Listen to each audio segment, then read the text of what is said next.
अस्सलाम वालेकुम दोस्तों, फिनोमिनल फैक्ट्स में आप सबको खुशामदीद। दोस्तों, आज की इस वीडियो में हम बात करेंगे पाकिस्तान के ऐसे अरबपति बाप बेटे की जो कि 15 करोड़ रुपए लगाकर एक आबदोज के जरिए सिर्फ और सिर्फ टाइटैनिक का मलबा देखने गए और लापता हो गए। और अब मुख्तलिफ किस्म की बातें हो रही हैं कि ऑक्सीजन कम होने की वजह से आबदोज फट गई या किसी गैबी ताकत ने ऐसा कर दिया या आबदोज में लड़ाई होगी वगैरह वगैरह। एक चीज जो मैं आपको वीडियो के शुरू में ही बताना चाहूंगी कि 2006 में ही सैमसन कार्टून ने बाप बेटे के आबदोज में डूब जाने से डेथ का बता दिया था, जो कि अब सच भी साबित हो गई।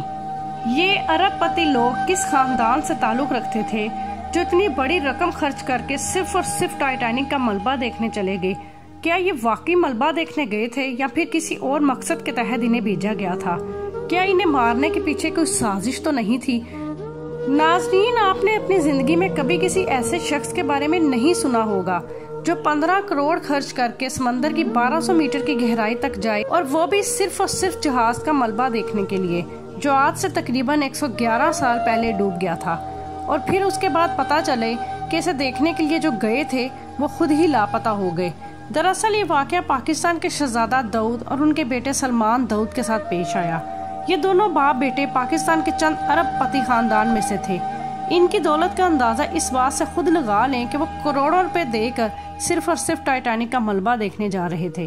दरअसल शहजादा दाऊद ये खुद हैं और सलमान दाऊद इनके बेटे थे, जिनका बिजनेस इस वक्त पूरी दुनिया में फैला हुआ है। इनका पाकिस्तान में एक बहुत बड़ा अरबपति खानदान है जो दाऊद ग्रुप के नाम से काफी मशहूर है। ये बरतानिया में रहते हैं और वहीं पर इनका अपना कारोबार है। नाज़रीन, शहजादा दाऊद को शुरू से ही कई सौ साल पहले गुम हो जाने वाली चीजों के बारे में जानने का तजस्सुस था, इसलिए ये खला के बारे में रिसर्च करने वाली कंपनियों के साथ भी राब्ते में रहते थे। बिल्कुल इसी तरह शहजादा दाऊद ने टाइटैनिक की कहानी सुन रखी थी। इन्हें शौक था ये किसी तरह उस मलबे तक पहुँचे और उसे देखें कि वो इस वक्त किस हालत में है। इसके लिए कुछ ऐसी कंपनीज हैं जो लोगों को ऐसे मिशन पर भेजती रहती हैं। अब इन्होंने ये कारोबार बनाया हुआ है या कुछ और मकसद, ये तो वल्लाह इलम। शहजादा दाऊद ने भी ऐसा किया। ये कंपनीज लोगों को बुलाती हैं कि समंदर की इतनी गहराई में ऐसी ऐसी चीजें मौजूद हैं कि जिनको देखने का कोई तसव्वुर भी नहीं कर सकता। ये लोग बातों में आ जाते हैं और करोड़ों की टिकट खर्च करके ये लोग खुद भी नहीं जानते कि ये लोग वापस आएंगे या नहीं। इस वक्त ये मिशन पर जाते हैं तो पायलट के अलावा 3 मुसाफिर और कंपनी की तरफ से एक्सपर्ट बंदा भी साथ भेजा जाता है।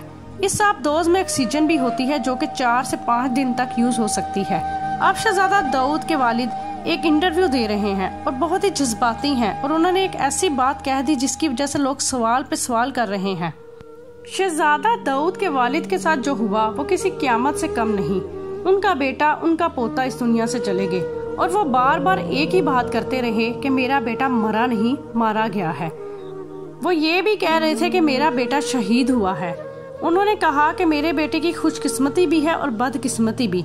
सलमान की वालदा भी अपने तासुरात का इजहार कर रही थी और वो भी बहुत रो रही थी। इस हादसे को लेके लोग तरह तरह की बातें कर रहे हैं। कोई कह रहा है कि समंदर के अंदर कोई गैबी ताकत थी जिसने हमला किया और वो भी धमाके के साथ खत्म हो गई। इसके अलावा उनकी वाइफ ने जो बयानात दिए, जो आखिरी 12 घंटों के मामलात सामने आए हैं, शहजादा दाऊद की जानिब से खास तौर पर जो बातें उनकी वाइफ ने की हैं, उससे वाज़ेह होता है कि जो बातें की जा रही हैं उसके सीईओ के बारे में वो सरासर गलत हैं। शहजादा दाऊद की वाइफ ने बताया कि रश ने आखिरी 12 घंटे उनके साथ गुजारे। उसने बताया कि उसने एक एक चीज का ध्यान रखा। उसने कहा कि मोटी जुराबें पहननी हैं, और रश ने बताया कि चूंकि हम नीचे जा रहे हैं और सर्दी सख्त होगी, इस सूरत हाल के अंदर अपने आप को मुकम्मल कवर करना है। उसके बाद उसने कहा कि अच्छे अच्छे सॉन्ग्स की प्लेलिस्ट बना लें ताकि साथ साथ एंजॉय होता रहे।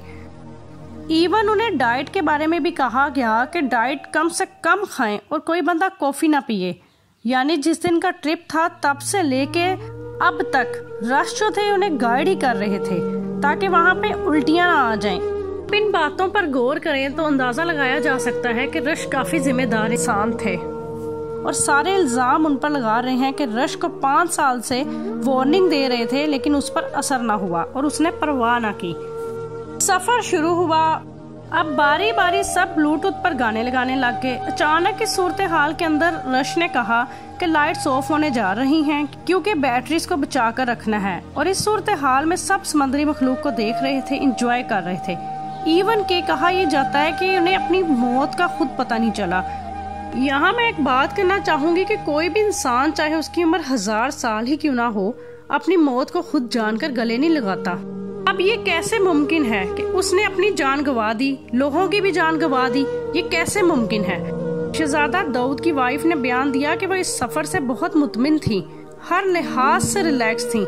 अब अगर आप इमेजिन करें कि 0.001% भी चांस होता कि ये डूब सकते हैं, ये मर सकते हैं, क्या वो कभी भी वहां जाते? आप उनसे साइन करवाएंगे कि आप मर सकते हैं। जैसा कि मैंने बताया कि इस एग्रीमेंट पे 7 जगहों पर मौत का जिक्र आया था। क्या ख्याल है कि उन्होंने किसी से तस्दीक ना की होगी या किसी से राय ना ली होगी, या शहजादा दाऊद जिनके बहुत लिंक्स हैं, उन्होंने कहीं ना बात की होगी कि मैंने जाना है, क्या मैं चला जाऊं? एक बात बहुत अजीबोगरीब है, जब उनका राब्ता खत्म हुआ था उसी लम्हे उनकी मौत होगी। इस बात को कौन कंफर्म करेगा कि उसी लम्हे ही मौत हुई थी? उनके बयानात मशकूक से मशकूक तर हैं, क्योंकि जिस तरह ये बता रहे थे कि इतना जोर का धमाका हुआ, टुकड़े टुकड़े हो गए, जरा हो गया, और बाद में आपने बयानात सुने होंगे कि फलां टुकड़े मिल गए, फलां टुकड़ा फलां जगह से मिल रहा है, ये टुकड़े किधर से मिल गए? अगर इतना जोर का धमाका हुआ था तो ये टुकड़े कैसे बच गए? यहाँ बात यह है कि असल बात वो बताना ही नहीं जा रहे कि अब तक ना उन्होंने कोई फुटेज रिलीज की है। अब ये तो सोचने की बात है कि रश पर इल्ज़ाम लगा के वो अपनी कमजोरी को छुपा रहे हैं, और सारा इल्ज़ाम ये रश पर लगा के खुद बचना चाह रहे हैं।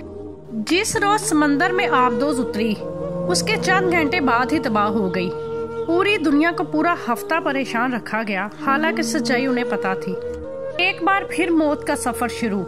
ये सारे हादसे के बाद अभी भी आबदोज के मालिकान ने यह इख्तियार दिया हुआ है कि अगर कोई और जाना चाहता है इस मिशन पर तो $2.5 लाख देकर जा सकता है।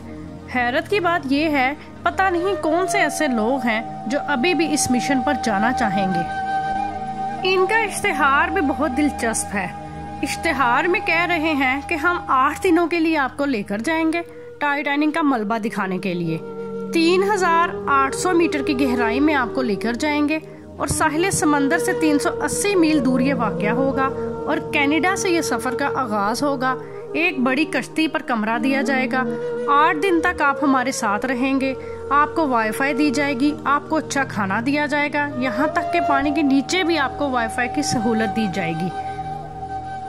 इनका मजीद कहना यह है कि जो पैसे आप हमें देंगे उससे आप इंटरटेन तो होंगे, लेकिन इससे वो टीम जो साइंस के ऊपर तजर्बा करना चाहती है, आपके आने से उसे बड़ी हेल्प मिलेगी। हैरत की बात है कि सब कुछ जानने के बावजूद अब कौन होगा जो एक बार फिर अपनी जिंदगी को खतरे में डालेगा। इंफॉर्मेशन ये मिली है कि पहली डाइव 12 जून 2024 को होगी, दूसरी डाइव 21 जून 2024 को होगी। अगर इस पर मजीद बात करें तो अभी तक आप मेरी वीडियो देख रहे होंगे, अभी तक इस चीज पे इन्वेस्टिगेशन की जा रही है कि आबदोज डूबी कैसे, हुआ क्या। सारी दुनिया इन 5 अफराद की मौत का राज जानना चाहती है। सारी दुनिया इसके पीछे लगी है क्योंकि वो लोग अमीर लोग थे, अरबपति लोग थे। मैं यहाँ बात करना चाहूंगी उन लोगों की जो 300 लोग थे जो डूब के मर गए, जो 300 पाकिस्तानी थे, उनका कोई नाम नहीं लेता। क्यों? क्योंकि वो गरीब लोग थे। 300 पाकिस्तानी कैसे डूब गए, उनके साथ क्या हुआ, किसकी गलती थी? कोस्ट गार्ड की गलती थी या इन्हें जो लेकर गए इनकी गलती थी? अभी तक इसकी कोई इन्वेस्टिगेशन नहीं हुई, इस पे कोई ज्यादा फोकस नहीं कर रहा क्योंकि वो लोग गरीब लोग थे। मुझे ये बहुत अफसोस होता है कि आबदोज में मरने वाले लोग अमीर तरीन लोग थे, इसलिए ये खबर अब तक जिंदा है, और जो गरीब लोग थे उनके बारे में अब कोई बात भी नहीं करता। बहुत सी माओं की गोद उजड़ी, बहुत सी बहनों के भाई चले गए, बहुत से घर ऐसे थे जिनका कमाने वाला सिर्फ एक ही था। अगर हम बात करें समंदर के अंदर की, तो अंदर सिर्फ और सिर्फ अंधेरा ही अंधेरा है या समंदरी मखलूक। लेकिन सबसे अहम बात कि इंसान इतनी गहराई में जा क्यों नहीं सकता, तो इसका सादा सा जवाब ये है कि इंसान इतनी डीप जाकर अपने ऊपर पानी का दबाव महसूस करेगा और यही प्रेशर इंसान की जान ले लेगा। ये तमाम लोग जो दुनिया से रुखसत हो गए, लेकिन इनके रुखसत होने के बाद अल्लाह पाक ने कुरान मजीद के ज़रिए एक ऐसा राज दुनिया के सामने रख दिया जिसने तमाम साइंसदानों को हैरत में डाल दिया।